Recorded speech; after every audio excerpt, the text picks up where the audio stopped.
किसी स्टॉक के आंतरिक मूल्य की गणना करने की क्षमता दुनिया के शीर्ष निवेशकों की सफलता की कुंजी रही है। जैसे वॉरेन बफेट सबसे बेहतरीन निवेश पुस्तकों में से एक द इंटेलिजेंट इन्वेस्टर में बेंजामिन ग्राहम ने एक सूत्र पेश किया जिसका उन्होंने स्टॉक के आंतरिक मूल्य की गणना करने के लिए उपयोग किया था। आज के वीडियो में मैं आपको ग्राहम के सूत्र का उपयोग करके स्टॉक के आंतरिक मूल्य की गणना कैसे की जाती है इस पर कदम कदम ले जाऊंगा। ठीक है, तो अब हम ग्राहम के सूत्र का उपयोग करके अपना मॉडल बनाने के लिए तैयार हैं जो हमें स्टॉक के आंतरिक मूल्य तक ले जाएगा। और आप यहाँ देख सकते हैं मैंने किनारे पर सूचीबद्ध किया है कि यहाँ प्रत्येक मीट्रिक का क्या अर्थ है। और जब मैं इस मॉडल को बनाऊंगा तो मैं इस बारे में थोड़ा बात करूंगा कि प्रत्येक चीज का क्या अर्थ है।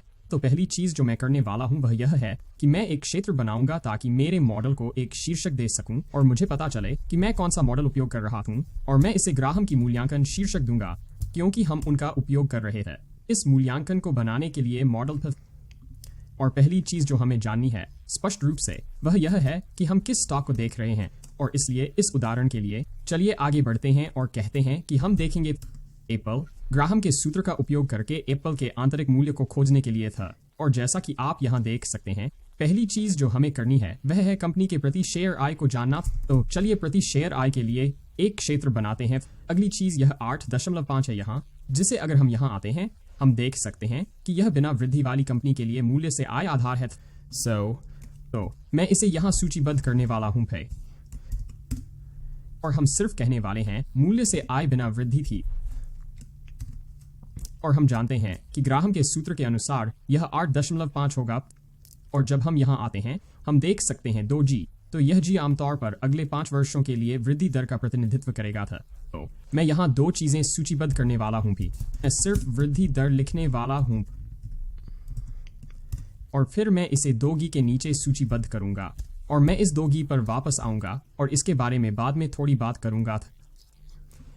फिर हम यहाँ देख सकते हैं यहाँ 0.4 है और हम देख सकते हैं कि यह कॉर्पोरेट बॉन्डों की औसत लाभ है और यह ग्राहम के समय की औसत लाभ थी, लेकिन यह आज भी लागू होती है। तो चलिए इसे यहाँ सूचीबद्ध करते हैं। देखते हैं कि मैं सही लिख पा रहा हूं या नहीं।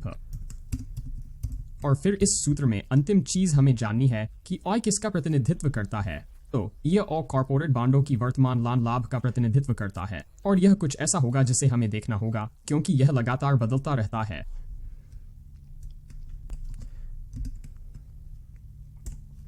और अब हमारे पास सभी मीट्रिक हैं जिन्हें हमें भरना शुरू करना है। फिर हमारा मूल्यांकन भी।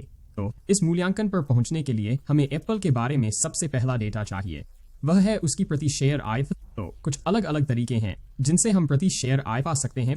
पहला तरीका यह हो सकता है कि अगर हम बस गूगल पर जाएं, हम याहू फाइनेंस पर जा सकते हैं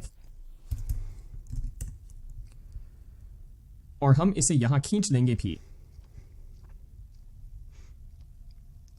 और अगर हम यहां ऊपर आते हैं हम सिर्फ एप्पल के लिए खोज सकते हैं।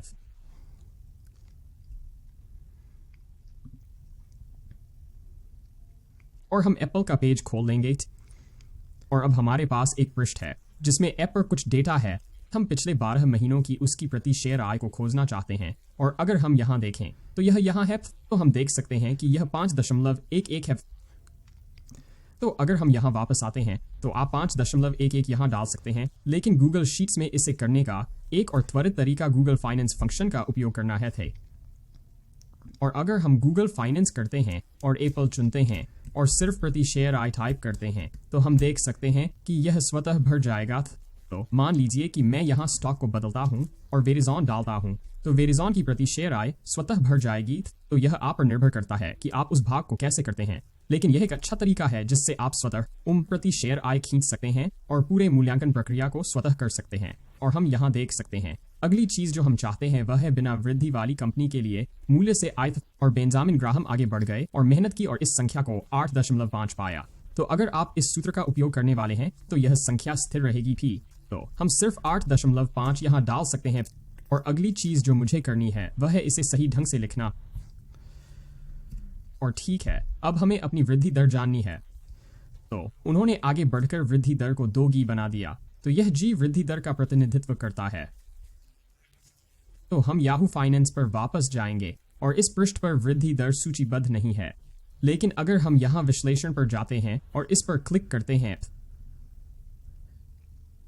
हम यहाँ नीचे स्क्रॉल कर सकते हैं और अगले 5 वर्षों के लिए वृद्धि दर देख सकते हैं और हम देख सकते हैं कि विश्लेषकों का अनुमान है कि एप्पल की वृद्धि दर लगभग 17.93% होगी और इसलिए यह एक प्रकार की संख्या है जो आपके ऊपर निर्भर करती है। तो अगर आपको लगता है कि यह बहुत अधिक है या बहुत कम, यह एक समायोजित संख्या है क्योंकि यह भविष्य के बारे में एक भविष्यवाणी है। तो इस मॉडल के लिए मैं आगे बढ़कर याहू फाइनेंस विश्लेषकों के विश्वास के साथ जाऊंगा जो 17.93% है और यह 2G केवल इस वृद्धि दर के लिए गुणक है, इसलिए यह बस 2 होगा। और फिर हमें एयर बॉन्ड की औसत उपज जाननी होगी जो इस सूत्र के लिए 4.4 पर है। यह सभी समय का वह औसत है, लेकिन आखिरी चीज जो हमें जाननी है वह यह है कि आय किसके लिए खड़ा है। एयर कॉर्पोरेट बॉन्ड की वर्तमान उपज। तो हमें वापस जाना होगा और हमें आर कॉर्पोरेट बॉन्ड की वर्तमान उपज की खोज करनी होगी। तो मैं इसे गूगल में टाइप करने जा रहा हूं और हम देख सकते हैं यहीं पर मैं इसे खींचने जा रहा हूं और हम सुनिश्चित करना चाहते हैं कि हमारे पास इस पर सबसे अद्यतन डेटा हो। तो चलिए भी यहां जाएं और हम यहां देख सकते हैं यह आधिकारिक आर्थिक डेटा है और हम कॉर्पोरेट बॉन्ड उपज जानना चाहते हैं। और अगर हम देखें अभी हम देख सकते हैं कि यह वर्तमान में 2.57 है और यह कुछ हद तक बार बार बदलता है, इसलिए जब आप अपने मॉडल को अपडेट करते हैं तो वापस आकर इस डेटा को देखना महत्वपूर्ण है और इसलिए हम 2.57 यहीं रखने जा रहे हैं। और अब हमारे पास वह सभी डेटा है जिसकी हमें एप्पल के आंतरिक मूल्य की गणना करने के लिए आवश्यकता है। लेकिन इससे पहले कि हम ऐसा करें, हम यह सुनिश्चित करना चाहते हैं कि यह एक पुनः प्रयोज्य मॉडल है, इसलिए मैं आगे बढ़कर इस मॉडल में वह सब कुछ हाईलाइट करना चाहता हूं जो भविष्य में बदल सकता है। तो उदाहरण के लिए प्रति शेयर आय भविष्य में बदलने वाली है, इसलिए चलिए इसे हाईलाइट करते हैं और हम जानते हैं कि यह 8.5 नहीं बदलेगा क्योंकि यह सूत्र के अनुरूप है। यह वृद्धि दर निश्चित रूप से भविष्य में बदल जाएगी, इसलिए हम इसे भी हाईलाइट करना चाहते हैं। हमारा 2 यहाँ नहीं बदलेगा क्योंकि वह वृद्धि दर के लिए हमारा गुणक है। हमारा 4.4 नहीं बदलेगा क्योंकि यह सूत्र के अनुरूप है, लेकिन आय हमारे कॉर्पोरेट बॉन्ड की वर्तमान उपज भविष्य में निश्चित रूप से बदल जाएगी, इसलिए हम इसे भी हाईलाइट करना चाहते हैं। और अब मैं यहाँ आना चाहता हूँ और हम वास्तव में इस स्टॉक के आंतरिक मूल्य की गणना शुरू करना चाहते हैं और इसलिए हम इस डेटा का उपयोग करने जा रहे हैं जिसे हमने पहले ही एकत्र कर लिया है और हम इसे ग्राहम के सूत्र में डालने जा रहे हैं। तो हम बराबर चिन्ह से शुरू करने जा रहे हैं और इस कोष्ठक को खोलने जा रहे हैं और पहली चीज जो हमें चाहिए वह है हमारी प्रति शेयर आय और हम इसे लेना चाहते हैं और गुणा करना चाहते हैं और एक खुला कोष्ठक रखना चाहते हैं और हम यहाँ अपना 8.5 लेने जा रहे हैं और उसे जोड़ना चाहते हैं। यहाँ ये 2 संख्याएं एक साथ गुणा की जाती हैं, तो हम अपना 17.93 लेंगे, इसे 2 से गुणा करेंगे और फिर हम यहाँ 2 कोष्ठक भरने जा रहे हैं और फिर इस सब को गुणा करना चाहते हैं और हम इसे अपने 4.4 से गुणा करना चाहते हैं। और चलिए इस कोष्ठक को बंद करते हैं और अंतिम चरण में हम इसे कॉर्पोरेट बॉन्ड्स की वर्तमान उपज हमारे मान से विभाजित करना चाहते हैं, तो हम विभाजित करेंगे और इसे 2.57 से विभाजित करेंगे और जब हम एंटर दबाते हैं तो हम देख सकते हैं कि हमारे पास हमारे सूत्र और हमारे मॉडल के आधार पर एप्पल का आंतरिक मूल्य है जो हमने रखा है और अब हमारा आंतरिक मूल्य गणना कर लिया गया है, लेकिन हम वास्तव में इसे एक कदम आगे ले जाना चाहते हैं। तो हम जानना चाहते हैं कि हमारा सुरक्षा मार्जिन क्या है ताकि हम निर्णय ले सकें कि हमें इस स्टॉक को खरीदना या बेचना चाहिए या नहीं। तो चलिए आगे बढ़ते हैं और इस क्षेत्र को अपने आप बॉक्स कर देते हैं और हम नीचे स्क्रॉल करेंगे और जल्दी से एक नया क्षेत्र बनाएंगे और यहाँ हम जानना चाहते हैं कि वर्तमान मूल्य क्या है, स्टॉक का क्या है। हम जानना चाहते हैं अंतर और हमें एक मार्जिन की आवश्यकता है सुरक्षा का, और फिर हमें यह जानना होगा कि हमारा स्वीकार्य क्या है, खरीद मूल्य पर है। और हम इस पाठ को भी केंद्रित करेंगे पे और इसलिए वर्तमान मूल्य के लिए यह कुछ ऐसा है जिसे हम गूगल पर फिर से देख सकते हैं, लेकिन मैं इसे करने के लिए फिर से गूगल फाइनेंस सूत्र का उपयोग करने जा रहा हूं और इसे एप्पल के संदर्भ में रखने जा रहा हूं और यह हमें एप्पल का वर्तमान शेयर मूल्य देता है। और इसलिए अब मुझे जो करना है वह यह है कि मुझे वर्तमान मूल्य और आंतरिक मूल्य में अंतर जानना होगा। तो मैं जो कुछ करने जा रहा हूं वह यह है कि मैं वर्तमान मूल्य को लूंगा और इसे आंतरिक मूल्य से विभाजित करूंगा और यहाँ हम देख सकते हैं हम इसे प्रतिशत बनाना चाहते हैं, तो इन कीमतों में अंतर 37.58% है, इसलिए इस स्टॉक का वर्तमान मूल्य केवल इसके आंतरिक मूल्य का 37.8% है।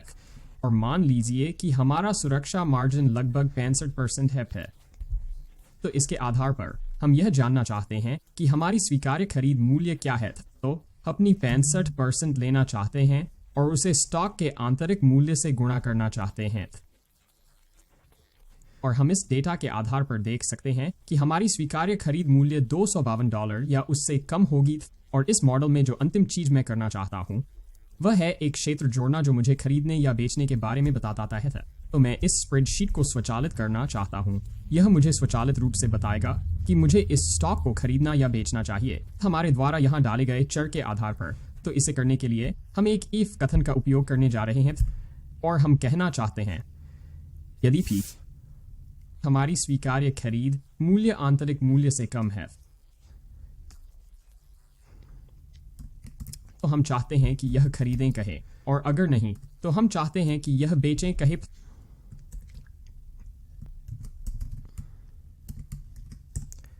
और जब हम यहां एंटर दबाते हैं हम देख सकते हैं कि यह अभी स्टॉक खरीदने के लिए कहता है।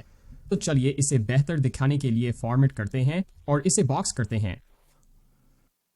तो अब हमारे पास ग्राम के सूत्र के आधार पर एक मॉडल है जो एप्पल का आंतरिक मूल्य गणना कर रहा है, और यह हमें यह संकेत भी दे रहा है कि हमें एप्पल खरीदना चाहिए या बेचना चाहिए हमारे सुरक्षा मार्जिन के आधार पर। और इस मॉडल के बारे में एक चीज ध्यान देंगे कि हमारा आंतरिक मूल्य वर्तमान में एप्पल के वर्तमान मूल्य से काफी अधिक है, और इससे मुझे वास्तव में इस सूत्र के एक कमी के बारे में बात करने की इच्छा होती है। आज कई निवेशक मानते हैं कि सूत्र का विकास हिस्सा जो है 8.5 + 2G बहुत आक्रामक है, और एक बिना विकास वाली कंपनी के लिए अधिक यथार्थवादी मूल्य आय आधार 8.5 के बजाय वास्तव में 7 होना चाहिए था, और विकास गुणक के लिए 2G की बजाय वास्तव में यह 1G होना चाहिए। तो जो उन्होंने किया है वह है उन बदलावों के साथ एक संशोधित सूत्र बनाया है जिन्हें मैंने अभी उल्लेख किया था। तो जो मैं करने जा रहा हूँ वह है उस संशोधित सूत्र को लेना, और मैं एक मॉडल तैयार करने जा रहा हूं जो हमने अभी बनाया था, और हम दोनों को एक साथ तुलना करेंगे। ठीक है, तो मैंने आगे बढ़कर देखा और हम यहाँ दाईं ओर देख सकते हैं मैंने ग्राम के संशोधित मूल्यांकन सूत्र के आधार पर एक मॉडल बनाया है। तो यहाँ बाईं ओर हमारे पास पुराना सूत्र है जो हमने अभी उपयोग किया था, और इस ओर जो एकमात्र बदलाव मैंने किए हैं वे फॉर्मेटिंग बदलाव हैं, इसलिए सभी संख्याएं अभी भी वही हैं। हम देख सकते हैं कि हमारे पास अभी भी वही आंतरिक मूल्य है, और यहाँ दाईं ओर हम देख सकते हैं वास्तव में इस संशोधित मूल्यांकन सूत्र में केवल वही बदलाव है कि बिना विकास वाली कंपनी की मूल्य अनुपात 8.5 होने के बजाय अब यह 7 है, और यहाँ 2G गुणक के बजाय अब हमारे पास 1G गुणक है।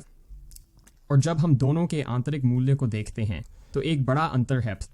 तो हमारे मूल सूत्र में हम देख सकते हैं कि आंतरिक मूल्य $388 प्रति शेयर आया, लेकिन संशोधित सूत्र पर जो आज अधिक उपयोग किया जाता है हम देख सकते हैं कि हमारा आंतरिक मूल्य $218 प्रति शेयर है। तो हम देख सकते हैं कि यह छोटा संशोधन वास्तव में कितना बड़ा अंतर पैदा कर सकता है। और जब अपने सुरक्षा मार्जिन क्षेत्र में आते हैं तो हम देख सकते हैं हमने वही 65% सुरक्षा मार्जिन रखा है, और जब हम अपने संशोधित सूत्र के लिए हमारी स्वीकार्य खरीद मूल्य को देखते हैं तो यह $141 प्रति शेयर है जो वास्तव में वर्तमान मूल्य से कम है।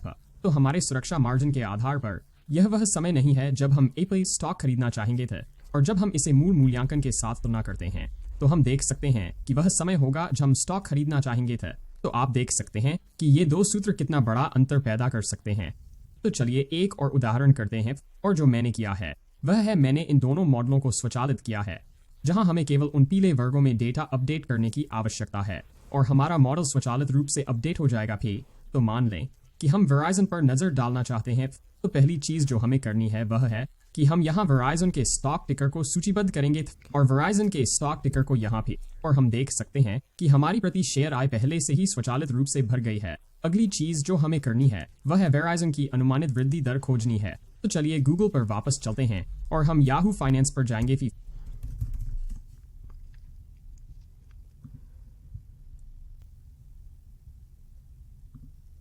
और हमें वृद्धि दर खोजनी है तो हम उनका टिकर यहां डालेंगे, और हम वेराइजन कम्युनिकेशंस की खोज करेंगे भी।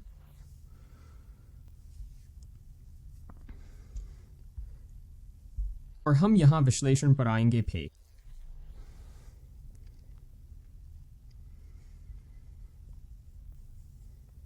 और यदि हम नीचे तक स्क्रॉल करते हैं तो हम देख सकते हैं कि उनकी अनुमानित वृद्धि दर 3.17 सेंट होगी थी।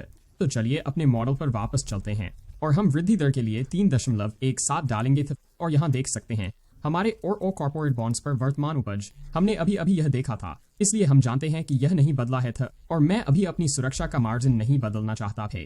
मुझे लगता है कि मैं उसे उसी तरह रखना चाहता हूं। तो हम देख सकते हैं जिन डेटा को हमने अभी डाला है उनके आधार पर हमारे पास इन दोनों मॉडलों में पहले से ही अंतर्निहित मूल्य की गणना है और हम देख सकते हैं ग्रैहम के मूल मूल्यांकन फार्मूला के साथ अंतर्निहित मूल्य $122 प्रति शेयर है और संशोधित मूल्यांकन फार्मूला के साथ हमें $84 प्रति शेयर का अंतर्निहित मूल्य मिलता है और जब हम अपनी सुरक्षा के मार्जिन पर नजर डालते हैं तो यह कुछ एप्पल स्टॉक के समान ही है। मूल मूल्यांकन के आधार पर यह वह समय होगा जब हम स्टॉक खरीदना चाहेंगे और हमारे नए मूल्यांकन के आधार पर जो कि संशोधित फार्मूला है हम देख सकते हैं कि यह वह समय नहीं है जब हम स्टॉक खरीदना चाहेंगे यह ध्यान रखें कि कोई भी मूल्यांकन मॉडल पूर्ण नहीं होता और जब हम वित्तीय मॉडल बनाते हैं तो हम वास्तव में जो चाहते हैं वह एक ऐसा रेंज है जिसमें हम सोचते हैं कि स्टॉक का अंतर्निहित मूल्य आता है।